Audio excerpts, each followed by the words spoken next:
My name is Sergeant Brian Bauer with the Phoenix Police Department's Public Affairs Bureau. The reason that we're out here at 75th Avenue in McDowell this morning is there was a shooting that occurred on the freeway. Detectives aren't quite sure exactly where this shooting took place, so there's a large extension of the freeway that has been shut down while investigators come out here and collect all the evidence necessary. Right now I'm being told from DPS that the freeway closures begin at 59th Avenue on the I-10 westbound traffic only.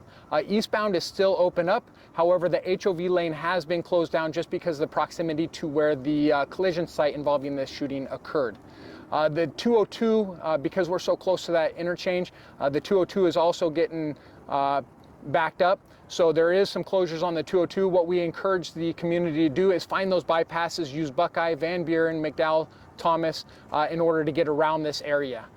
With that being said, Phoenix police officers were contacted over 911 from an emergency call around 8 o'clock this morning of a shooting that occurred.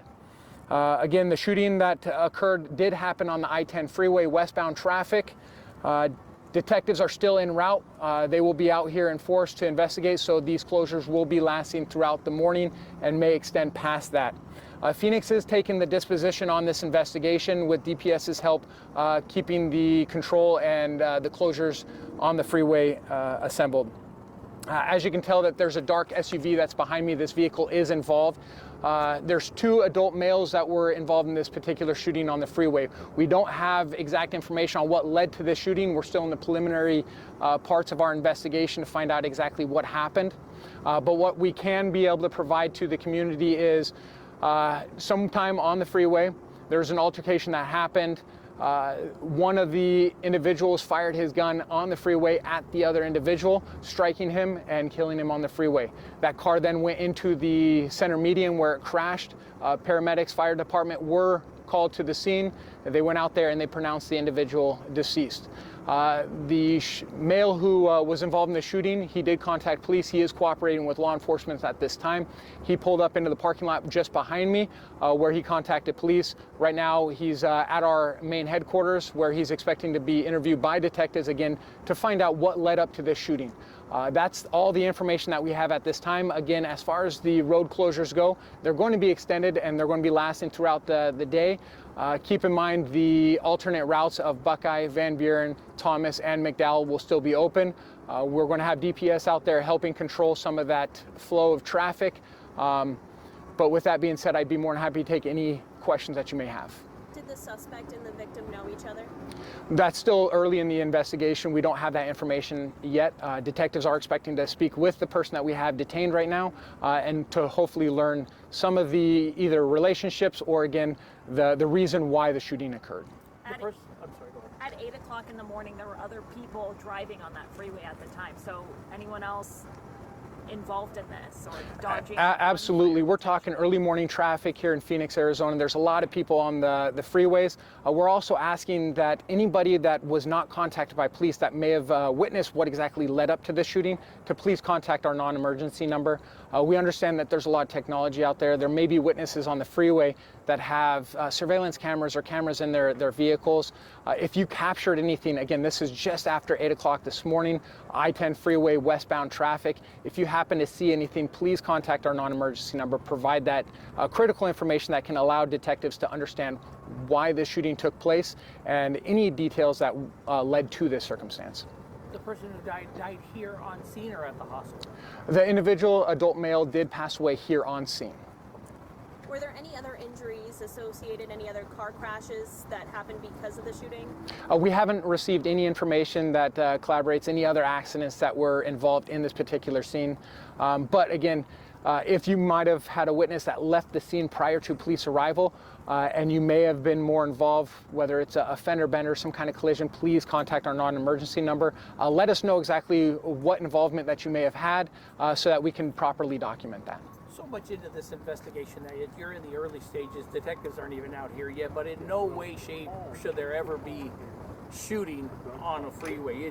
Needless to say, right? There should be no reason. I don't care if you're in an argument or whatever. A shooting should never happen. Well, I would like to say that there's no need for shooting at individuals anytime, whether you're on the freeway or you're just walking around the streets, especially at 8 o'clock in the morning when you have a lot of people around.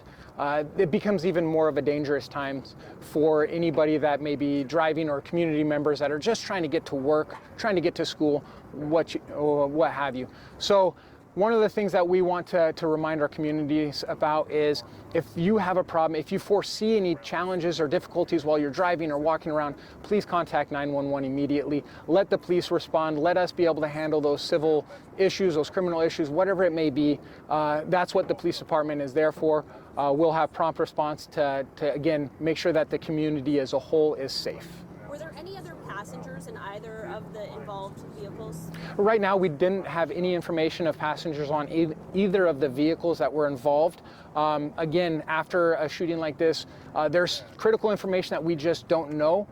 So if anybody out there that has information that may be able to shed some light on this, that there were passengers, that there was other people involved, please let us know as quickly as possible so our detectives can go out there and start looking for these individuals as potential witnesses. Do you know how many shots were fired?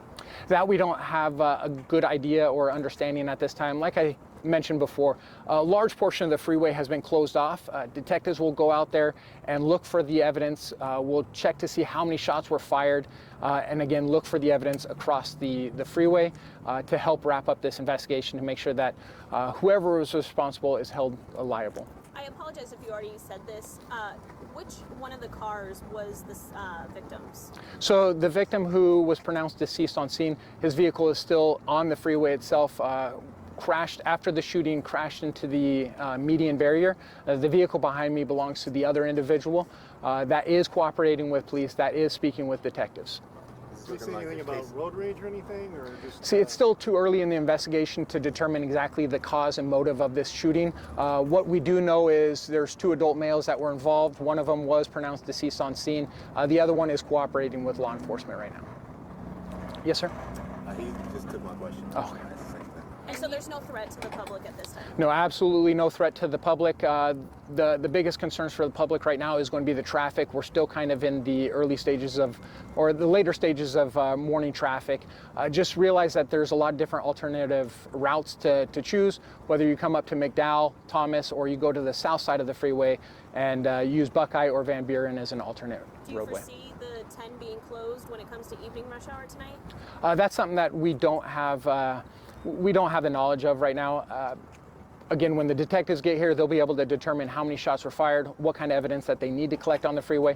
And we're going to closely work with the Department of Public Safety to ensure that we have a proper investigation and that the roads will be opened up for the convenience of the public as quickly as possible. All right, And any you last know questions? That other individual was in the same westbound, was also heading westbound? Yes, both vehicles, the victim's vehicle as well as this vehicle behind me, were both traveling in the same direction when the shooting occurred. And it could be hours until the freeway reopens. Yes, please follow us on our X account. We're going to be able to push out any kind of notifications on if anything changes through the freeway.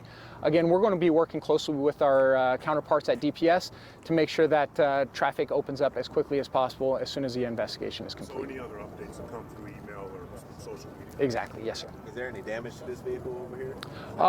Again, detectives are going to be coming out here. They're going to do a more systematic inspection of the vehicle to look for damages. They're also going to be able to confirm that damages with the driver of the vehicle, who they do have in custody, and that's cooperating with law enforcement right now.